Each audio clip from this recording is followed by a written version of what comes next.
Here we go with Jim Duquette. It is our weekly visit with our guy. It's RGM talking baseball, former GM of the Mets and the Orioles. He now works for MLB Network Radio, Sirius XM. You can follow him on X at Jim Duquette GM. His weekly visit, RGM, brought to you by Flat Stick Pub.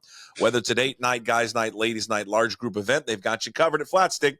Visit one of their great 6 locations across the Northwest at flatstickpub.com. Big thanks to Andy Largent and the crew. We're going to talk to Andy about getting a Flat Stick Pub out in the East so Jim can go and visit it. Yes. It's a great place to go after you're done with your travel ball team. Flat Stick Pub, go unwind with some pizza, some great food, some beer, some putt-putt. So Jim Duquette is with us, episode 177. Hey, I'm going to bring this up because I forgot to do it. I teased it on the Daily Puck Drop, which I did earlier this morning, and then I never got to it. Let me ask you this. We have a group, maybe it's just this year. Yeah. We've got a group of teams, 11 U teams, that I'm not exaggerating, are like 6'4", 220 pounds. Yes. They're enormous. Is this the trend across the country? Because it was the first time, I'm joking here, I'm half kidding, that I wanted to go up and be like, can I see birth certificates? Because these guys are enormous. Yeah. I mean, Jim, I think they drove to the game. Yeah, they've started shaving, all of those things. I do think overall we've seen the size of kids increase dramatically. If you look at the pro game now, the number of players that are 6'3", 6'4", 6'5", they're playing shortstop, like up the middle, like athletes. It's incredible. And so, it matches what you're saying. Like there'll be, 6-footers at age 11, 12 or so. My 12U team, we have 5 kids that I'm 5'11". I see either eyeball to eyeball or they're taller than me and they're 12. So, yeah, I can tell you, I can speak from just anecdotally, that age group. I don't know. How big are they going to be in the big leagues playing shortstop? 6'6", 6'7"? I don't know, but I looked at, we're playing in this tournament this weekend. It's kind of a tournament to get ready for the All-Star tournament that's in a few weeks that we have out here in the area. And it's a bunch of great teams. Like it's really good teams. And we're not there yet. And I'm just watching these guys warm up and I'm looking at our team going, we look like, and I love our kids, but we look like a bunch of 9-year-olds out there. And it's just growth spurt yet. None of them. I don't think there's a kid on our team that's hit a growth spurt. So, boy, there's just some, whether it's the year-round playing of it, which it probably is, and the training and all that, the skill level of these kids now at this age is just remarkable. We talk about this a lot on the show, but the specialization, there's good and bad with that, right? And I think some of the specialization, the higher you go, is causing some of these injuries. And really the cautionary tale for young kids is to really be more athletic and not just baseball trained, but train, for other sports, or just be kind of a holistic training approach to, and be athletic.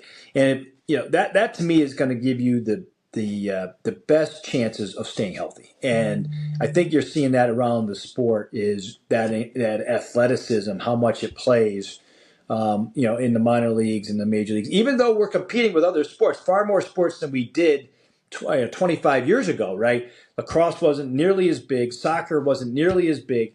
Now a lot of good athletes are going to those sports, but we're still getting really good, high level trained athletes. We just need to make sure that they understand the nuance of the game. That's where you come in, and that's where I come in. We got to teach them the details, the minor details of the sport.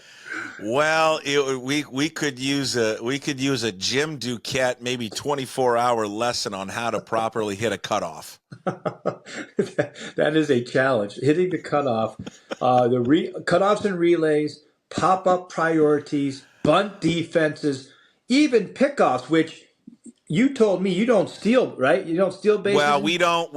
We're not there yet. Yeah. Yes. So we're not. Our kids are like 10, so we haven't got to leadoffs, and Right. because we're still in little league rules. But even like the club team, they haven't got there yet. They played one tournament like that, which was fun, but for the most part, they haven't got there yet, and that's a whole nother animal. Yes. Well, we had a left-handed pickoff move. We picked the kid off 6 straight times, any runner, 6 straight times, but we couldn't get the guy at second base because we couldn't make the throw.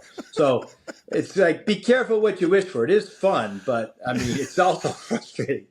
Well, we're good. We call it out in the infield. We're good at that. We're great at calling out pop-ups. Great. We're really good at bunt defense, like really good. I love it. But our relays, our cuts and relays are, and I'm trying to, and here's as you know, going through this, and hey, viewer, listener, we're going to get to the Major League Baseball storylines in a second. Yeah. Let me just pick Jim's brain here for a second. It's a challenge to make like working on it in practice fun. Yep. Because it's not really a fun drill. No. And so I've been trying to think of like, how do I make it fun for these guys to do it? I got a drill for you. We can talk about it afterwards if you want. Okay. But, perfect. Especially when you're hitting fly balls to your guys, you can combine the two where they hit the cutoff. You can talk to the cutoff guy about making sure he's square to the throw and then turning as the ball's coming in. Yeah. And if you just do those things well first, that might get you on your way. Okay, perfect. That's what we need. That's why here's the flat stick and everybody else. The reason we have Jim here is just to talk about baseball drills and coaching and all of that. All right, the Mariners. Let's start first there. Is it panic time for them after dropping 2 or 3 to the worst team in the National League? I'm prepared to say that no, I wouldn't panic yet. No, definitely not. But I'll tell you, when you watch how Houston kind of just disarmed the Orioles, that was impressive by Houston. And then you see Texas and the way Max Scherzer threw and his one, game back from being injured. And he went 5 innings shutout, and you're like, oh, wow, they look good too. And then, like you said, Seattle loses to Miami. They're so rattled with injuries. The rash of injuries they've had just as their starters. It's been terrible. I wouldn't say that. I just think it's going to be a race more than it looked like. Like, listen, a week ago we were talking about, they had the largest lead of any division, But I still think it's going to be a 3-team race. You're going to, unless Seattle were to trade for an offensive player like this week. That continues to be their Achilles. They Jim, that lead, that 10-game lead, it's over like in a snap of a finger. Now we're down to 6 over Houston and 6.5 over Texas. That's how quickly that disappeared. It hasn't all disappeared. Yep. And a 6-game lead is still a 6-game lead, but man, you're right, because Houston and Texas right now are coming on.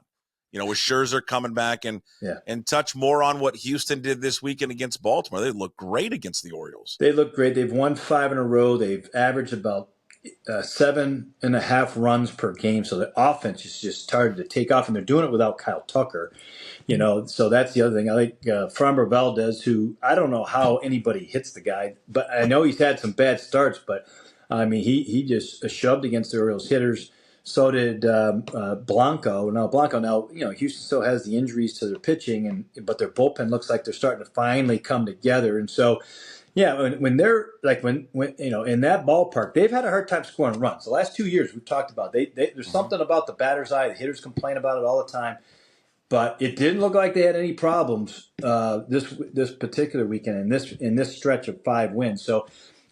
It's a really good team that's starting to come together finally, even with some of their injuries. And they're not going to go away. I'll tell you this. Here's the other cautionary tale. Last year, almost this time of the year, Astros had a 6.5 game lead over the Rangers, and the Rangers caught them at the end. So, it seems like a lot, and it is, but it can go away, and it can, as you mentioned, it was 10 games not that long ago, so it can dry up fast. There's no doubt. What's the turnaround you think here for Houston? One thing that at least it caught my eye that I looked at right away to kind of see what's changed here. with the Astros. You look at Alex Bregman, how he started the season, Jim. Yeah. First 2 months of the year, he was hitting 219. He had an on base of 280. Yeah. And his OPS was 652. Since June, he's in 364, the 956 OPS. I know it's simply just not Bregman. Yep. But he's a huge cog to that team and how they go. No, he is, and you're only going to hold him down so long. I mean, he's going into his free agent year. Sometimes when you do that, there's a little added pressure to perform. And then I think there is a hope that the Astros would try to make an aggressive contract offer in the spring, which didn't end up happening. So I think that there's probably a little bit of that, and maybe he was pressing, but. With him right now, he's batting in the second spot, right behind Altuve. He's getting plenty of pitches to hit ahead of Alvarez, and he's taking advantage of it for sure. Jeremy Pena, who had a down year last year, he started to heat up. Chas McCormick's a guy who had a big year last year. He was slow starting. He started to heat up. Like it's been a lot of other guys just besides Bregman, obviously Altuve and Alvarez, but. I think that the addition of these other hitters, the way that they've been swinging it lately, is why they're on this run. What would you say Houston will target at the deadline? It looks like, in talking to people around the team, that they're looking at starting pitching depth in particular. I think that's their biggest. As it is with a lot of teams, they may find another bullpen piece, but it looks like. First base is the other area. After they, released Jose Abreu, that's been a constant problem. They have a kid, Joey Loperfido, that they're going to give an opportunity for a little bit. But if they could find a first baseman, they would do that. If they could find an outfield upgrade, they would do that. So, they have three different needs, but starting pitching because of their injuries is what I think they're focusing on primarily. Give me some names around baseball. Best available starting pitchers you think at the deadline. Does it start with Crochet with the White Sox? Yeah, he's the main guy, and Eric Fetty too. Those are the two guys. You're going to hear their name mentioned a lot. He pitched well against the Mariners, the Fetty guy. Very, very well, and he's inexpensive. He's about $7.5 million. He went over to Korea and got himself back on track. Very similar to what Miles Michaelis with the Cardinals did. And he's pitched really, really well. Crochet's got the big arm. You have him under control. So that one's going to cost a lot. But we're also going to have to worry about workload, kind of an innings pitched limit that he might have. The thing that I like about him, though, is if he doesn't end up starting for you down the stretch, which you're going to acquire him to start, but he can pitch in relief, too. You can move him in and be careful on the pitch on the workload and the innings pitch there by putting him in the bullpen for a little bit.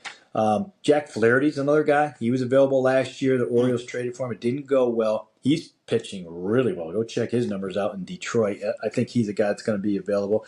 And if the Mets, who have jumped back in it, if they fall out of it, Luis Severino is another guy that has pitched very, very well. His ERA under 3. His stuff is really good. He struck out, I think it was 10, watching him against the Cubs there last night. So there are a couple starters. They're still, we're still trying. I talked to 3 GMs in my show yesterday. They all said right now the market is very, very slow. We're 6 weeks out. There definitely will be some separation, but. There's not a lot, because we have so many teams in the National League kind of bunched together. The sellers are limited right now. Who would you mentioned first base for them? Who would be on their radar at first base? Would they be in the market for? I mean, would Guerrero be the one? Guerrero for sure. Alonso if they make him available. Those are the main guys. If the Reds were out of it, they could move Candelario. Jamer Candelario is certainly another guy. Those are the main names that I keep kind of hearing at the moment. I'm not hearing any others currently, but those are the ones that you kind of look at and go, all right, yeah, they're not bad. Position player wise, if you had DeYoung, Paul DeYoung is a guy that I'm looking at Seattle and going, well, he could play some third if you needed him to. He can play other positions, if you needed him to, second, wherever, but. I think that first base is the main need in Seattle. Yeah, well, yeah. Well, okay. So for Seattle, or for Houston. Well, for both. For both. Yeah. What about right field right now with Seattle? Because I talked about this earlier today on the Daily Puck Drop. I mean, you look at I'll pull his numbers back up here for a second. Yeah. And there is, and I'm sure you know this because you're well connected. You talk to all the Seattle guys all the time. There probably is no player more popular in this town than Mitch Haniger. People love Mitch Haniger, and rightfully so. They should love him. Absolutely. He's a great guy, but he's hitting .213 right now, Jim, with an OPS of 608. You know, his first 17 games of the season, he was real good and offensively carried them. But since those first 17 games, he's hitting 184. Oof. He's slugging 274, and his OPS is 520. And I don't know what else to say other than he looks broken out there and just at the plate and in the field. And to me, you know, we've talked a lot about Luis Robert Jr. It just seems like a perfect fit for this organization. I'm just curious how aggressive they will be because I just don't know if they can keep running. They can't. I should rephrase this. Can't keep running him out there in right field. No, you really can't. I think you know, you always hope, but you know, at this point in the season, it's hard for that to happen. Hope that he's gonna figure it out. That's why, you know, during this stretch, this next 4 or 5 week stretch is going to be important for him, for any of the Mariners, because you hope that answer is from within so that you can focus on first or some other places. But if it's right field, then so be it. Robert, you know, has another year left, plus he has 2 club options, so it's going to be an expensive proposition. It's going to cost you some top prospects, as it should. You know, he's had his health issues, we know, but there's other teams that have needs. Center field, it could be like Philadelphia needs an outfielder. The Dodgers all of a sudden need outfield help. So, you know, the offense around the sport, we've talked about this a lot, is gone way down. And so you have to kind of register your brain when it comes to evaluating the offense of pieces. You know, the OPS, the average OPS now is in the I think it's 740s. So it's pretty low if you kind of think about it. But and that's why I think offensive. I've said this to you before. I think the offensive pieces are going to be more expensive on the trade market than they have been in prior years. Yeah.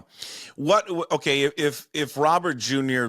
is not a fit here, or they can't make it work, if they can't add someone like him to the team, who else would fit in that mold? Outfield help for the Mariners, specifically in right field. So, you know, an outfielder that's getting a lot of play if the Nationals fall out of it is Lane Thomas. And so Lane is an outfielder that had 25 home runs. He can run. He can steal bases. He's an under-the-radar player. Used to be a former Cardinal. He's a guy that is getting a lot of attention. Jazz Chisholm's a guy that, you know, in the right situation would be a good fit. You know, with the Marlins, who you know, tremendous athlete, and you know, needs a veteran type of clubhouse presence, but would be a really good you know, fit for Seattle and others. So, you know, he's getting a lot of attention here, or at least some attention. So, Eloy Jimenez is another one with the White Sox. He just came back off the injury list. He's played right field before. He's more a left fielder the way I view him, but he could play right field. So those are some of them. The Mets, if they were out of it, Harrison Bader, Starling Marte, those are guys. I don't know. Marte's been dealing with a knee issue now. But they don't feel like they're out of it, right? I mean, the Mets are in that weird position, right? Yeah. I mean, everybody. It's almost every. I think what is it? One or two teams? There's only one team in the NL, right? There's truly out. Two teams that are out. Colorado is one, and the other one I'm trying to remember now. Hold on.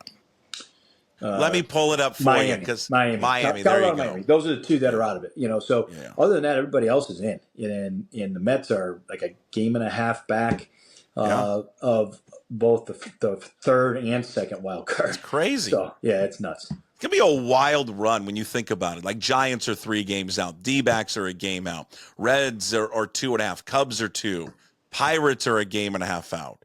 Yeah. You mentioned the Mets a game, Nationals a half a game. I mean, that's a ton of games. It's wild. Yeah, and that's why you know, the GMs are kind of beside themselves, because you expect some separation, right? I was talking to Carter Hawkins. Carter Hawkins is the GM of the Cubs, and he's like, you know, Yeah, it's fun to be a part of that race. It's fun watching it every night.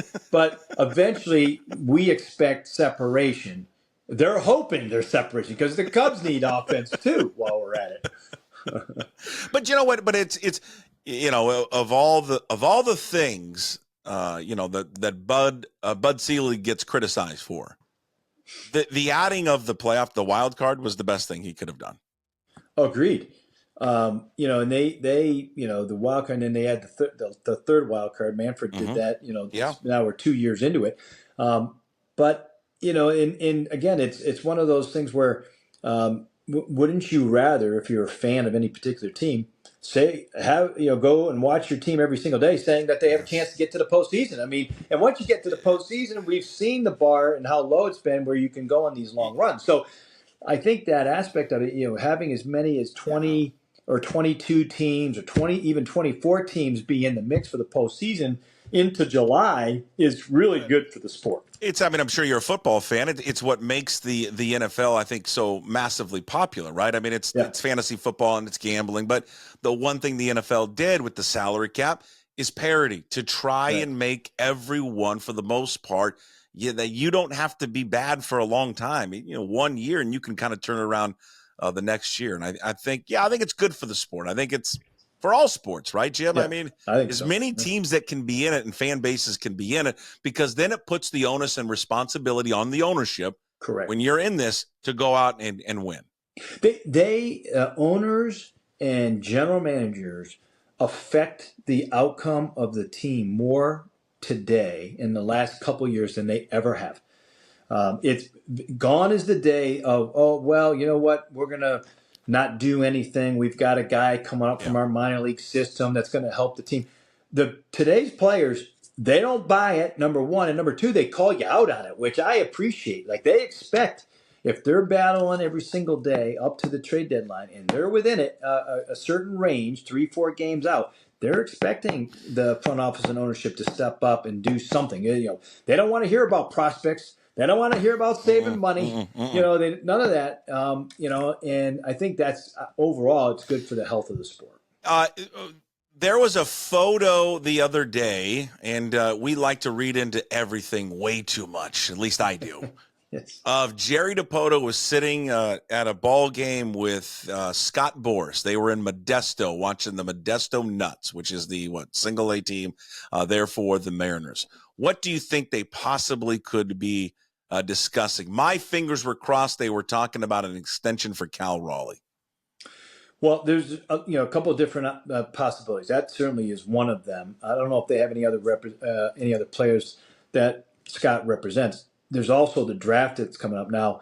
I want to say this was 16 years ago, and it was already passed because the draft was earlier, but it was the end of May, and I sat with Scott Boras in his suite behind the home plate in Anaheim for 3 straight games. I wanted to know, because it was a huge draft for us. We picked 4th overall. We were pretty likely to draft Matt Wieters, who we did. It was a 10-year major leaguer behind the plate, switch hitting catcher out of Georgia Tech. And what year was that, Jim? That was in 2006, the draft. Okay. Matt Wieters was out of Georgia Tech that year. Okay. And then we ended up taking with our 5th rounder, Jake Arrieta. Both were represented by Scott Boras.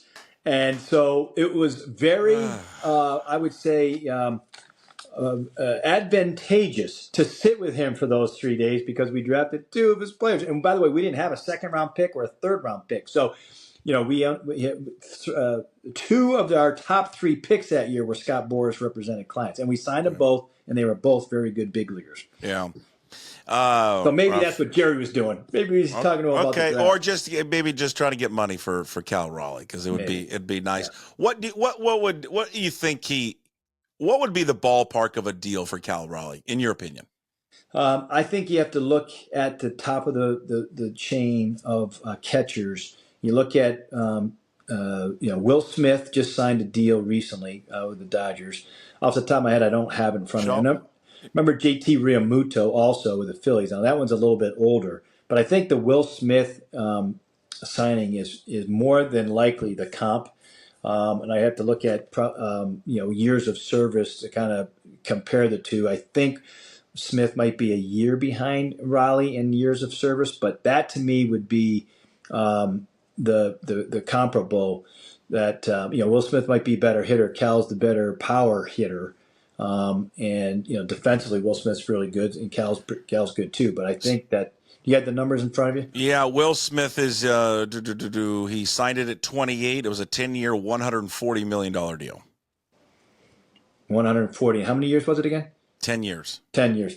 Yeah, it's going to be. Listen, finding good catchers and long-term deals like that. It's going to be expensive. I don't know if they'd have to go to 10 years, but I think that a 6 or 7 or 8 year deal, something along those lines, would have to be in range with what Cal would, I would think, get. Yeah, JT was 5 years, $115 with the Phillies. Wilson Contreras was 5 years, $87 million. Right. Yeah. I mean, Scott's always looking for records, especially before they become free agents. So circle Will Smith's number. Let's take a guess. It's I'm going to say it's going to be within $10 million, either south or north of Will Smith. If they get that done. That's a big number. Ooh, it's a huge number. Ooh. Hey, what would you do? And I understand for Scott Service, he's got to be careful with this one because of who the player is and how much he means to the overall health of the 26 guys inside that clubhouse and what it would signal if he moved him out of the leadoff spot. Right. We've talked about this before that, hey, no doubt with you and others that cover the team, Bill Kruger, Root Sports, yep. When JP came back, he would assume his leadoff spot again because it's the right thing to do because he was the team's leadoff hitter. And in the past, he's shown that he's a very effective leadoff hitter. They've given him 54 games though, Jim. Yep. And the only reason that we brought that up because in his absence, Josh Rojas filled in and it was great. He hit 292. Yep. His on base was 363 and his OPS was over 800. Crawford, since coming back, is hitting 210. His on base is 301. It's been 54 games. Yep. Take me inside maybe the decision-making process perhaps for Scott Service and how you would handle that.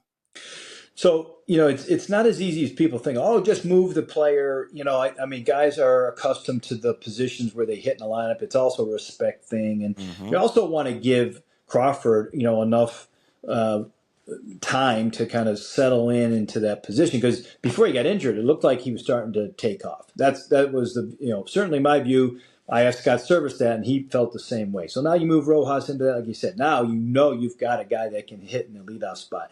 So I wouldn't wait too much longer. The issue that they have is, the offense, they're still winning, and so, you're hoping that he figures it out. But you can still do a little bit of both. What I appreciate with the new manager with the Mets, Carlos Mendoza, he took Brandon Nimmo, and he moved Francisco Lindor, who was struggling at the time, moved him to the leadoff spot. He moved Nimmo to the 3-hole. Then he looked and watched how that worked, and he was like, I don't like the feel of that. So he moved Nimmo up to the 2-hole and Alonso to the 3 spot and Martinez in the 4 spot, and all of a sudden it clicked. There's an answer to this question for the Mariners that makes them a little more productive. They still not a great offensive team, but don't delay too much longer, or else you'll be Toronto, which is what it took them forever to move Springer out of the leadoff spot. And before they did it, then they were really struggling, and they haven't been able to get out of their own way. So I wouldn't wait too much longer. The good news is you have a little bit of time. They're winning still, but as we just talked about, we've seen that lead already start to shrink. You brought up the name of Carlos Mendoza. I liked his quote after the game yesterday with the ejection of Edwin Diaz, and it was clear that they caught him cheating. And I think this quote that Mendoza gave just acknowledged that, he was cheating. And he said when Diaz was ejected for having substance on his hand, and now will face the 10-game suspension, Mendoza said, quote, "We've got to do a better job. The rules are the rules. It's a teaching moment." They didn't put up much of a fight when he was ejected.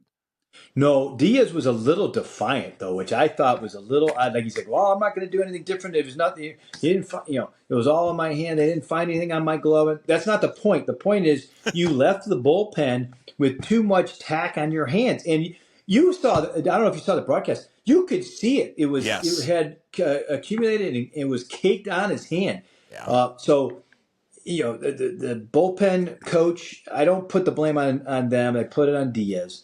But, you might have to do a double check here from now on before guys leave the bullpen to make sure that there's not anything that's too sticky on the hand, because that was a joke. And for him to even act defiant, like, come on. That was just embarrassing. Did you ever use rubber? You ever use rubber cement as a kid? Do you remember rubber cement? I don't remember using rubber cement. It's kind of like an glue. I remember glue. Yeah. I used to peel the glue off my hand. It looked like he took rubber cement and just put it all over his hand. That's what it looked like. That's what it looked like. There's no doubt. And listen, he's been better since he's come back, but I hope that's not because he's been using too much sticky substance. It's the third time in 15 months, though, with the Mets pitchers. Would that raise an alarm with you? Yeah, it absolutely does. And here's the thing that I always said this, but when you're in New York, and Brian Cashman and I used to talk about this. Brian Cashman's the GM of the Yankees. When you're in New York, you have millions of eyes on you. Not just the commissioner's office that's located right there in Manhattan, in Midtown Manhattan. The Players Association's right there too. But you can't get away with anything. Like, if you think you're gonna try to get around pitching, with stuff on your hand, and here you are on Sunday Night Baseball, like, you could not pick a worse time to have extra stuff on your hand. Everybody's watching. The cameras are everywhere. So we always went under the assumption, like, listen, if you try to cheat, you're going to get caught. You have to assume that any New York team, because you can have all these other, whether you got a Yankee fan that will call in a Met fan, will call in a Met player, like, and vice versa. So you just have to take that high road no matter what. There's no middle ground there. And yeah, I'm a little concerned there with the now Max Scherzer tested, and you can't tell Max to do anything. Like, he's on his own program, right? So that's on him. Like, you can sit there and try to, I remember he was so adamant that he didn't cheat, and he did. Of course he cheated, and his stuff wasn't the same. Diaz was kind of acting maybe not quite the same as Scherzer, because he's not as animated. But after the game, some of the things he said, I was shaking my head. What did you make of Scherzer's debut? I was impressed, man. I'll tell you, when you're out that long and you've had these injuries, and he had the thumb issue most recently, and he even said, he goes, I don't know how I'm going to react to it. And for him to go out there and shove the way he did, that guy is just a master of what he does. Just an ultimate I've competitor, always loved too. watching him pitch. Oh, I love it. Yeah, it was impressive. Yeah, he just he is that alpha dog male that every team needs, and he's just it epitomizes that, right? The Stanton injury, I know they made a minor move with the A's. What is it, J.D. Davis? I think they acquired the Stanton out 4 weeks with a hamstring. What else do they do? And I would assume they can weather this storm, but do they look elsewhere to improve the team? Yeah, they've lost 6 of 9 here recently, so they're on for them a bit of a struggle. I think they can handle this offensively. Right now, if you're looking at what they need, they could probably use another offensive piece of some kind somewhere in the infield. First base, Rizzo's been out for a while. They put DJ LeMahieu over there at first. That's another team that could use first or third. They picked up Davis. Davis is going to probably play some third for now. We'll see. He's a tail end of his career type of guy, but I think he can help in the short term. Stanton, unfortunately, has a 4-week vacation every year. He has a soft tissue injury every season. You can bank on it. Some years it's 2 vacations a year. So far, this is his first one. He was having a pretty solid season, at least power-wise, so far. Hey, this was brought up on MLB Central, I think, last week. I'm real curious for you, and I understood why they brought it up. Paul Skeens, would you want to see him in the All-Star game? I would like to see him in the All-Star game. I think he's one of our best. Yeah. Sometimes you get these guys who don't come up, soon enough, and you're like, well, it's not enough of a track record. But I think he's one of the best. He's one of the best on their team. If you look at their club overall, no real good offensive player, and you've got maybe 2 pitchers, Skeens and Jared Jones, the other rookie, Yeah. that are deserving. And if you're going to choose one, I would choose Skeens over. They have Bednar. Bednar was their all-star last year, and he struggled out of the gate. Now he's hurt. So, Brian Reynolds would be the only other guy right now that I would say, yep, he fits, but you also have to fulfill roster obligations as we saw last year in Seattle. So sometimes the obvious guy doesn't always get selected from the team. So I'd love to see it. I want to see him because then we get to see Livy Dunn. So yes, there you go. So let's get Paul Skeens there. Lastly, Mason Miller on the move. I don't think he's going to be on the move. Really? I don't think so. I think so. Here's the thing with him. He was in the mix for Rookie of the Year till recently. I think he still will be in the American League. If he were to be Rookie of the Year, he gets a full year of service, but the A's get a draft pick, and that's under the new rules of the CBA. So I mean, you'd be crazy to trade him now because you have him under control. You can always trade him next year after you get the draft pick. Like, you got to see this thing out. I think if you're Oakland, Lucas Ursig, their setup guy, I think he's the guy that's going to get traded. Okay, that's it. I never even thought of that. That's why we pay you the big bucks. And when I say we, I mean Flat Stick Pub, which Flat Stick Pub proudly brings you Jim Duquette every single week with us Mondays talking baseball. MLB Network Radio, Sirius XM. Follow him on Jim Duquette, GM, again, brought to you by Flat Stick Pub. What do you got coming up on the show this week? Anything you want to tease that anyone can go in and dial up and listen to? Well, we've got a couple of managers, as always. I don't believe we have Scott Service this week. We do have AJ Hinch, of course, which we always do. And I believe we have Bob Melvin of the Giants a little bit later in the week. Torey Lovello, Kevin Cash. Torey Lovello with the Diamondbacks, Kevin Cash with Tampa. So we have about a dozen managers that come on our show. Stephen Vogt from the Guardians, who, by the way, been one of the best stories in baseball. I'm going down there tonight to Camden Yards to go see the Orioles and Guardians. So, yeah, we've got a bunch of big league managers on our show this week. Who would you right now? Who would be the AL NL Manager of the Year right now for you? For me, it would be Stephen Vogt in the American League. I think you have to look at that. Service is going to get a lot of votes, but Vogt replacing a future Hall of Famer, it's hard to do much better than that. I think the inside track in the National League, I know Rob Thompson's going to get a ton of support there, but a sleeper is Pat Murphy in Milwaukee. Again, you replace Craig Counsell, and you end up taking that team to the top of the division. Like, he's going to get a lot of votes. So I say they're the ones that have the inside track right now. And no one thought they were going to be good. No, exactly right. Everyone picked the Cubs like I did. Sure. The Reds. Milwaukee was going to take a step back after they traded Burns, and they're sitting there in the same spot that they seem like they always are. Okay, Jim, I appreciate it. We will talk to you next week. Thank you, sir. Thank you.